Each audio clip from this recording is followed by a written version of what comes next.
chairman advocate Sirajul Islam, Boalmari থানা বিএনপির সাবেক সাধারণ সম্পাদক, আমাদের মাঝে উপস্থিত আছেন আব্দুর রহিম ফকির, বাগাট ইউনিয়নের সাবেক চেয়ারম্যান, উনি মধুগড়া থানা বিএনপির সিনিয়র ভাইস প্রেসিডেন্ট, আমাদের বিএনপি নেতা আমাদের মিল্টন, আমাদের মধুগড়া থানা বিএনপির সাধারণ সম্পাদক হায়দার হোসেন মোল্লা, আমাদের যুবদলের ভাইস প্রেসিডেন্ট ফটো জেলা যুবদলের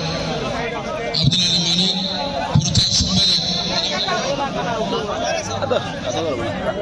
জাহাঙ্গীর হোসেন, খুবই একটি বর্তমানে আমাদের বাগাট ইউনিয়নের বিএনপি নেতৃবৃন্দ, সাতর ইউনিয়নের বিভিন্ন পর্যায়ের নেতৃবৃন্দ, আমাদের এহিয়া বিএনপি নেতা আমাদের কৃষক দল বলমারী চারমিয়া সেক্রেটারি, আমাদের জেলা ছাত্রদলের জয়েন্ট সেক্রেটারি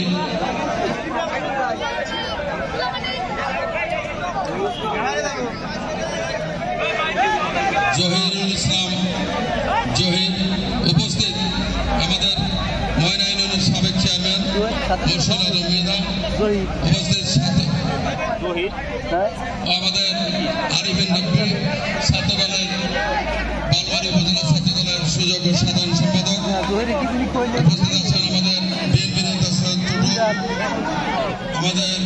সাতর ইউনিয়নের